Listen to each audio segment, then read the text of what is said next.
Imagine this. You're staring at a dollar bill, and there's that familiar face gazing back. Stern, heroic, untouchable. But what if that face hides a secret so explosive it could rewrite the entire story of how America began? What if the man we call the father of our country wasn't who we think he was, and the real beginnings of the presidency are buried under layers of forgotten facts and deliberate cover-ups? Stick around, because by the end of this, you'll question every history lesson you've ever had. We're diving into a web of mysteries that could change how you see the United States forever. Let's kick things off with a mind bender. Did you know the United States had leaders called presidents years before anyone ever heard of that famous guy from Virginia? Back in the chaotic days after the Revolution, the young nation was glued together by a shaky agreement called the Articles of Confederation. This wasn't some fancy setup of the White House and elections. It was more like a loose club of states trying not to fall apart. And guess what? They picked a head honcho each year, officially titled the President of the United States, and Congress assembled. The very first one stepped up in 1781, long before the Constitution we know today. But why has this chapter been swept under the rug? Could it be because highlighting these early figures would steal the spotlight from the icon we build our myths around? Hang on, because the plot thickens. Picture a man named John Hanson from Maryland, elected to that top spot in 1781. He wasn't just a placeholder. He signed key documents, handled foreign affairs, and even got shout-outs from big names of the era as the nation's first leader. Reports say even the Virginia general himself nodded to Hanson in that way. Yet, flip through any school book and poof, he's gone.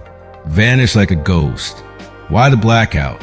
Some say it's to keep the focus on a war hero who embodied power and prestige. But dig a little deeper, and you uncover whispers that make this even juicier. What if Hanson's background didn't fit the polished image the founders wanted to project? Rumors from old writings hint at ties to diverse roots that challenge the all-white hero narrative.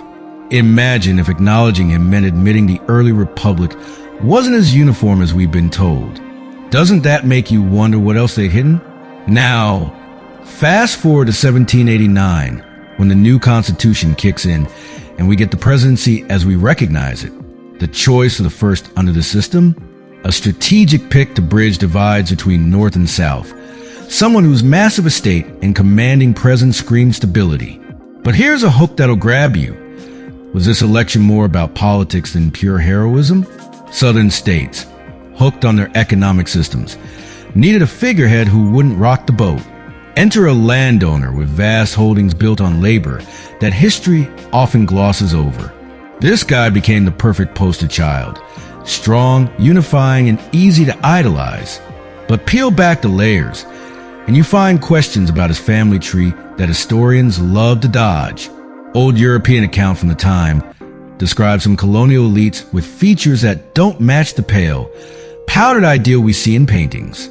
Could there be mixed lineages in the mix, tracing back to varied origins from across the seas? These aren't wild guesses. They're pulled from archived letters and journals that paint a Messier picture of colonial life. Think about it. In those early days, lines between groups weren't as sharp as they later became. People mingled, backgrounds blended, and identities shifted based on wealth and status more than strict categories. But as a nation grew, laws tightened, creating clear divides to protect power. Suddenly, stories got rewritten to fit a clean, heroic mold. Forgotten are the contributions from all corners, fighters from diverse backgrounds who battled in the wars, or even the first casualty of the revolution, a man of mixed heritage whose name barely echoes today. Why erase them? Because a unified tale of elite leadership sells better for building a national legend. But what if reclaiming these truths reveals a richer, more inclusive start to the country? That's the curiosity bomb we're unpacking here. And hold up, let's zoom out even further for a real shocker. Who says presidency started with the colonists at all? Long before ships docked from Europe, this land buzzed with advanced governments run by native peoples. Take the Iroquois Confederacy, a powerhouse alliance with councils, balanced powers, and leaders who brokered peace across tribes. Their ideas? They influence the very framework of the U.S. system. Think federalism and checks on authority. Native chiefs shared wisdom with colonial thinkers, shaping concepts we now take for granted. So, in a true sense, leadership on this continent predates any European claim by centuries. Ignoring that, it's like starting a book from chapter 10 and pretending the rest doesn't exist. What hidden gems from indigenous wisdom could rewrite our understanding of democracy? The more you learn, the more questions arise. But wait, there's more intrigue in the timeline itself. Was the U.S. really a solid nation right after independence, or just a bunch of squabbling regions? If it's the first, then those pre-Constitution presidents deserve their due. If the second, our famous first was just the opener under a revamped rulebook, not the absolute beginning. Either angle exposes how we simplified a tangled history into one neat package. A single name, a single year, end of story. But reality? It's a mosaic of overlooked players, cultural borrowings, and power plays.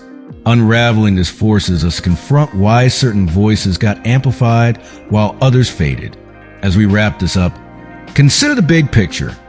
The glossy image of one man as the ultimate founder isn't just history. It's a crafted tool to shape identity.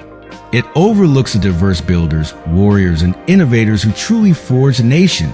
From native strategists to early black influencers in the shadows, their roles scream for recognition. History gets molded by those in charge, but facts? They're out there, waiting in old records, family tales, and fresh digs. Embracing them doesn't diminish the past. It enriches it, turning a flat story into a vibrant saga of struggle, blend, and triumph. So next time you spot that face on the dollar, ask yourself, what's the real story behind it? The answers might just redefine what America means to you.